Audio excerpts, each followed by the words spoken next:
Did Johnny Sack really fold? Or did he do the only smart thing left? Because the easy take is that he sold his soul in federal court, stood there, said the words, and took the deal. End of story. Cowardice, wrapped in a suit, delivered with a trembling lip. But that version only works if this world runs on honor. And it doesn't. It runs on leverage. Johnny didn't plead because he suddenly grew a conscience. He pled because the feds found the one weapon that actually works on a man like him. And it wasn't handcuffs. It was Ginny. It was his daughters. It was the quiet, surgical threat of leaving his family with nothing but a name that gets them followed and a bank account that gets them emptied. And here's the part nobody wants to admit. For a boss who preached pride like scripture, choosing the deal wasn't weakness. It was strategy. Ugly strategy. Humiliating, irreversible, and carefully calculated. So the question isn't whether Johnny sacrificed his honor. The question is what he bought with it, and who paid the real price. Johnny Sack's arrest should have been a formality, a dignified surrender, a stiff smile, a lawyer on speed dial, and the quiet resignation of a man who has spent decades insisting that humiliation is something that happens to other people. Instead, the scene delivers a pratfall dressed as tragedy, a frantic dash, a clumsy spill, and the image of a newly crowned boss face down in the snow like an overconfident executive discovering gravity for the first time. The moment lands as more than slapstick. It punctures the mythology these men sell, especially the convenient legend that real power never scrambles, never panics, and certainly never runs. The code is supposedly simple. When law enforcement arrives, the move is to absorb the impact with practiced contempt, the way Tony does. Even Junior, a walking museum of mob etiquette, once summarized it neatly. We don't run, it's embarrassing. The irony, of course, is that Junior himself has fled when it suited his nerves, despite having permission to be where he was. Standards in this world are not standards, they are accessories. They are worn when flattering and discarded when inconvenient, like a decent suit at a muddy crime scene. What makes Johnny's sprint so jarring is not that it happens, but that it happens on his own property, his fortress, his stage, the place where he performs control as a lifestyle. A boss who cannot hold his ground on his own lawn is not projecting command. He is auditioning for a role as man who has lost the plot. The question that lingers is whether this is instinct, contagion, or revelation. Would Johnny have bolted if Tony had not done it first? One explanation tries to preserve Johnny's dignity by blaming reflex. Tony runs, Johnny's body follows, and the whole thing becomes an ugly duet of fight-or-flight biology. That reading has some merit. The body can decide before pride finds its shoes. And yet the scene is filmed, paced, and staged to make sure the audience feels the shame. The fall is not incidental. It is the punchline. The snow is not weather. It is judgment. The insult deepens when the collateral damage is considered. Sal Vitro, the gardener, does not run. He gets grabbed anyway. Law enforcement twists his already damaged arm behind his back, like they are trying to extract a confession from someone whose greatest criminal act is planting shrubs on the wrong side of a property line. The show makes this contrast loud on purpose. The untouchables with reputations for violence scramble in the snow. The working stiff takes it straight in the joints. If the scene is meant to underline absurdity of life, it succeeds. It is also a reminder that the machinery of enforcement rarely reserves its cruelty for the powerful. The powerless are easier to bend, literally and figuratively. Then there's Tony, because Tony always has to be the measuring stick, even when the moment belongs to someone else. The question of how Tony escapes that raid has been argued to exhaustion for a reason. The scenario is engineered to feel implausible. An organized early morning raid, a perimeter, a target of Johnny's magnitude, and yet Tony slips away like a man late for brunch. On paper, it reads like a hole. On screen, it reads like a choice. A plausible version exists. The operation was set for a routine surround the house and knock approach at a specific hour, and the agents did not anticipate that Tony and Johnny would be outside at the wrong moment. If Tony's name was not on the list, the priority becomes securing the house, the evidence, and the primary defendant, especially with family members inside who could destroy documents, flush phones, or otherwise tidy up a life of crimes in the time it takes to say, search warrant. If an agent recognizes Tony and still lets him go, it can be justified as triage. Do not risk turning a clean apprehension into chaos by chasing a secondary figure through woods, losing eyes on the residents, and giving the household a head start on erasing the paper trail. Another interpretation argues the show's simplest logic. They were not really there for Tony, and while they would have taken him if he stood politely in the doorway, they were not going to blow the main case by turning the raid into a chase scene. The debate, however, is less about procedure than symbolism. Tony's escape reinforces his status as the series' slippery center, always surviving, often undeservedly, sometimes by competence, sometimes by luck, and occasionally because the story needs him to. The same storytelling convenience appears in the question of Johnny's reign as boss, which lasts approximately as long as a toast at a crowded banquet. One moment a call comes in, the big spot is his. A few scenes later, the family is viewing Billy's body, as if the power struggle and its carnage happened with the scheduling efficiency of a corporate retreat.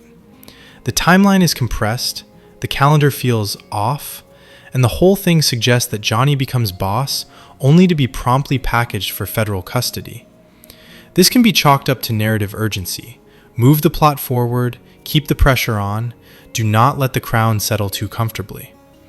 Yet the timing also makes thematic sense. The real victor of the Sack-Little Carmine struggle is not Sack, and certainly not Little Carmine. The winner is the federal apparatus that has been watching, waiting, and collecting. The show repeatedly implies that the government usually has enough to arrest these men whenever it wants. What it wants is not an arrest, but a bulletproof case. A succession war creates precisely the kind of sloppiness that law enforcement loves: reckless communications, impulsive violence, panic-driven meetings, and a boss so busy posturing that he forgets he is being recorded by the modern world. Add a pile of mob killings and the political pressure to do something, and the raid becomes less a surprise and more an inevitability with better timing. This is where Johnny's temperament matters. The series makes no effort to hide that Johnny's biggest liability is not mere ambition. It is a temper that burns down strategy every time it flares. Unusual violence barely covers it. His rage is chronic, dramatic, and often public, an emotional leak in an organization that survives by appearing sealed. If the law enforcement case accelerates when he rises, it is not because the universe is unfair to him. It is because his rise creates the kind of heat that draws attention, and his personality supplies the sparks. Of course, once Johnny is in custody, the show pivots to another spectacle, the wedding detail. Allegra's wedding is presented as a privilege, and it is, technically. A man charged with severe federal crimes does not usually get to borrow normal life for an afternoon. The state could have refused and called it policy. Instead, it grants the request, and then stages the day as if the true purpose is not security, but statement. Metal detectors at the church turn a sacrament into a checkpoint. Guests are processed like suspects, because nothing honors matrimony quite like a gauntlet of surveillance. Then comes the pièce de résistance, the decision to stop the couple's departure and cuff Johnny in front of them, staining the wedding exit with the kind of public humiliation that feels engineered. Johnny was already scheduled to return. There were plenty of discreet options minutes later, away from the bride and groom, away from the cameras and the crowd. The choice to do it at the symbolic climax of the day reads like punishment by spectacle, the state flexing not merely to enforce boundaries, but to demonstrate ownership of the narrative. There is a reasonable counter-argument, and the show includes it by action, not lecture. Johnny is a flight risk. A wedding is a dense gathering of associates, a perfect environment to pass messages, coordinate, threaten, reassure, and set business in motion. That is not paranoia. It is what happens. The series even highlights that, despite the prying eyes and listening ears, Johnny still manages to sanction serious business, proof that granting him access to his world, even briefly, carries real operational risk. From that perspective, the heavy presence, the screening, and the strict timing are not vindictive, they are prophylactic. The state also has an interest in reminding everyone in the room, many of them criminals with expensive suits and confident smirks, that there is a hierarchy more powerful than theirs, and it wears a badge. Even the metal detectors can be defended as basic safety, including for Johnny himself, because a high-profile captive at a mob wedding is not just a defendant, he is a potential target. And yet, none of that requires the theatrical timing of the final cuffing. Security does not demand maximal emotional damage. The operation could have been dignified while still strict. Instead, it becomes a deliberate smear across a family milestone, and the collateral is not limited to Johnny. Ginny's physical collapse under the stress underscores the point. Humiliation is not contained. It spills onto the people forced to stand beside it. The show seems less interested in asking whether the marshals were right than in showing how power behaves when it can. When the state is untouchable, it sometimes chooses to be petty with polish. The irony is that Johnny helps create the worst version of his own day. He stays past the agreement. He pushes the boundary. He refuses to treat the privilege like the privilege it is. He demands the world pretend he is not in custody, and the world responds by reminding him, loudly, that he is. There is also the practical observation that many families would rather endure intrusive security than suffer the absence of a father at a daughter's wedding. Missing it entirely would have been cleaner. Attending under a leash is emotionally messier. But in this universe, men like Johnny do not choose clean. They choose the version that preserves ego, until it destroys it. Johnny's legal choices extend the same theme. The decision not to go to trial is sometimes framed as a surrender unworthy of a boss. The romance of the gangster fantasy insists that a man stands trial like a man, takes the full hit, and never admits to anything. But the federal system is not built to reward theatrical bravery.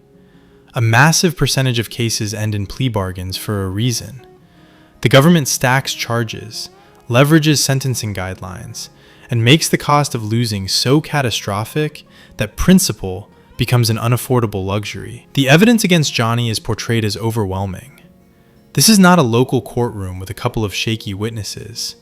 It is a federal campaign with surveillance, paper, cooperators, recorded conversations, and the slow patience of institutions that can wait years to strike. The idea that a boss could casually lean on jurors as if bribery is a vending machine option ignores what federal prosecution represents in the series: a different league, a different set of safeguards, and a different appetite for punishment. More importantly, Johnny has a pressure point that Junior does not. A family he actually treats as a family. The plea deal is not merely about time. It is about assets. The offer gives something to Ginny.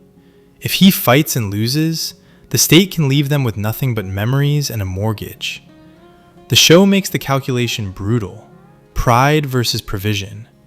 Johnny chooses provision, and the script treats that as both his weakness and his most human act. It requires allocution, an admission, a statement of guilt, the thing these men insist can never be spoken aloud. For purists, that is a moral collapse. For anyone paying attention to what Johnny values, it is consistent. He is not a romantic thug who loves the myth more than the people under his roof. He is, in a twisted way, domestic. The manhood critique stings precisely because it weaponizes the old code against the one area where he is least willing to sacrifice.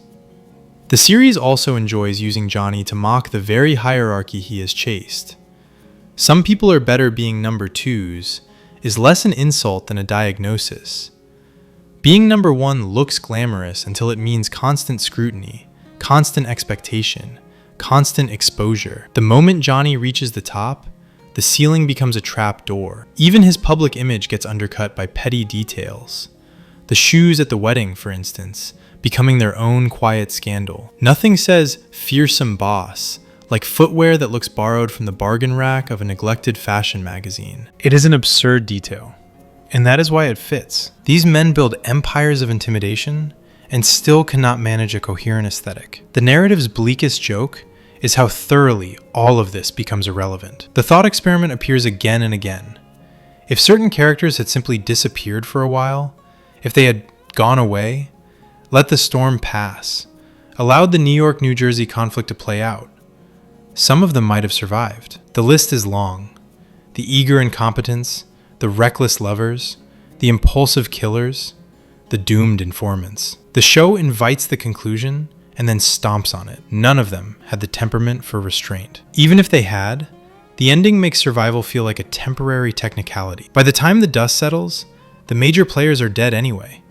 Tony, Phil, Bobby, Chris, Johnny, leaving behind the mordant truth that the moral accounting of their crimes does not arrive through courtroom transcripts, so much as through the show's preferred currency: death, loss, and the collapse of legacy into silence. That silence is embodied in Uncle Junior.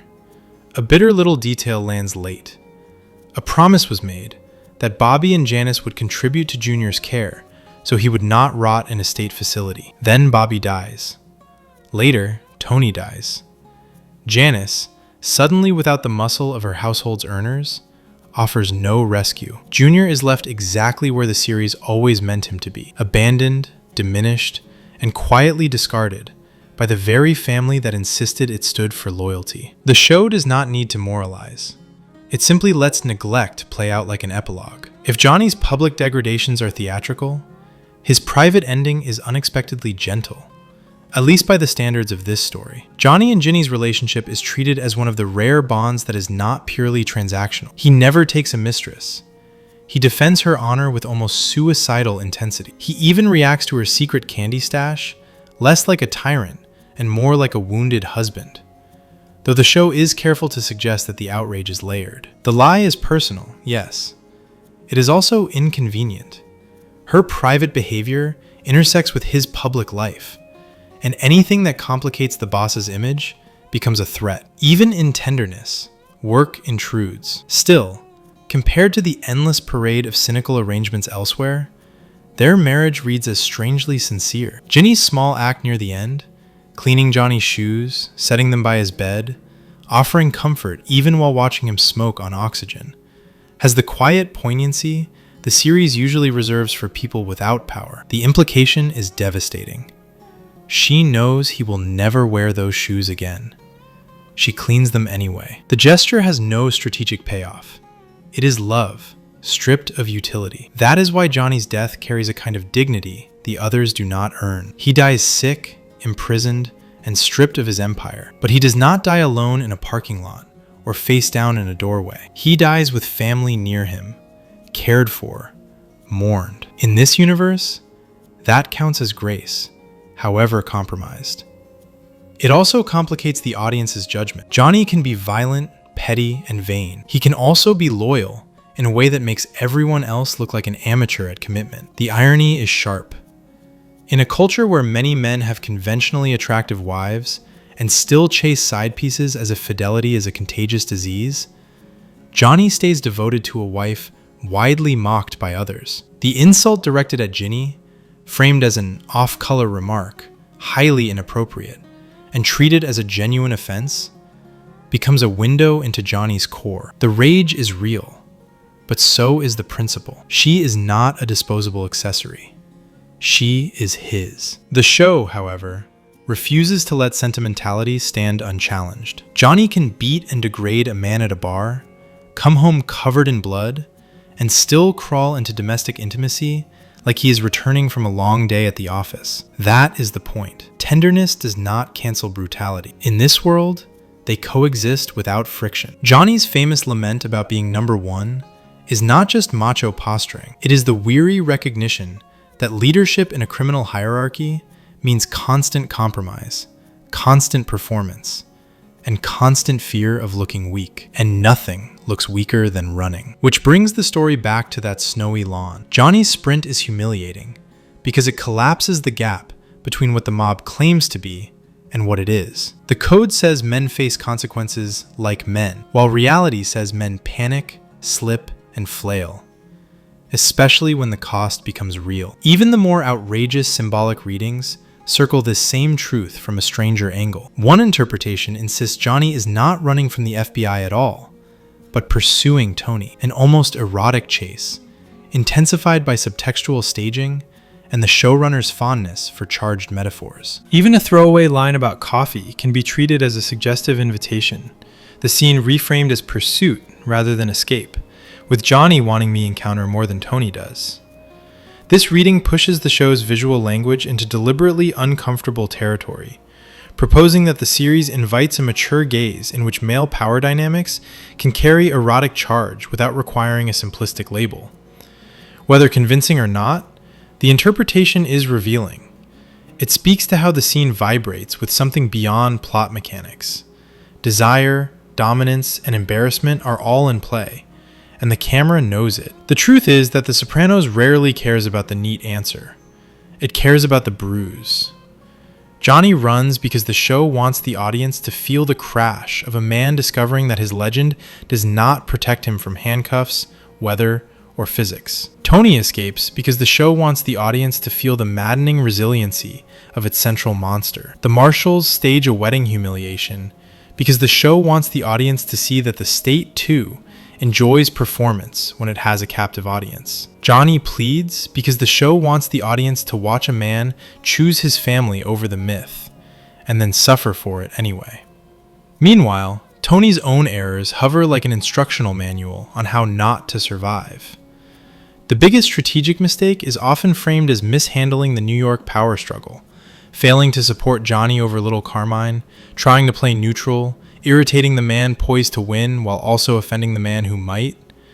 There is logic to the complaint.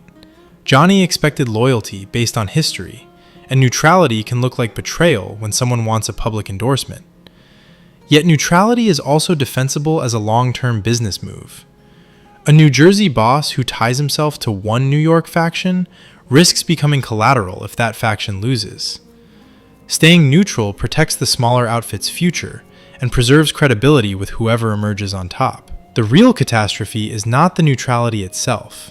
It is the hurricane that follows. Tony Blundetto's impulsive violence, the killing that detonates alliances and hands Phil Leotardo a personal vendetta that no negotiation will ever truly pacify. Phil would still want torture. Phil would still want blood. Removing that trigger might not save everyone, but it removes a fuse the show makes a point of lighting. Then there are the quieter, uglier mistakes. Joining the life at all, mistaking power for safety, treating cruelty as leadership, and demanding emotional discipline from others while collapsing into self-pity in private. The hypocrisy is part of Tony's brand. Scolding someone to get over a father's death, and then weeping to a therapist over an animal, as if grief operates on a ranking system. Even when Tony is cared for, Meadow offering tenderness, Carmela feeding him ice chips after he is shot, he cannot sustain appreciation, cannot live inside comfort without poisoning it. Johnny, for all his crimes, can at least recognize love when it is offered and respond in kind. In the end, the show's cruelest insight is that everyone gets humiliated. The only question is how, and in front of whom. Johnny Sack's humiliation is public, physical, and almost comic, an emperor in the snow. His redemption, if it can be called that, is private. A wife cleaning shoes that will never walk again. The state's humiliation is institutional. A wedding turned into a checkpoint. Control staged as entertainment. Tony's humiliation is existential. Endless escapes, endless victories, and no ability to enjoy the ordinary human consolation he occasionally receives. The series does not ask for sympathy. It offers something sharper. The spectacle of men who demand reverence and receive reality instead, slipping in full view, then pretending the fall was part of the plan. Stick around. The next analysis is already loading in the chamber.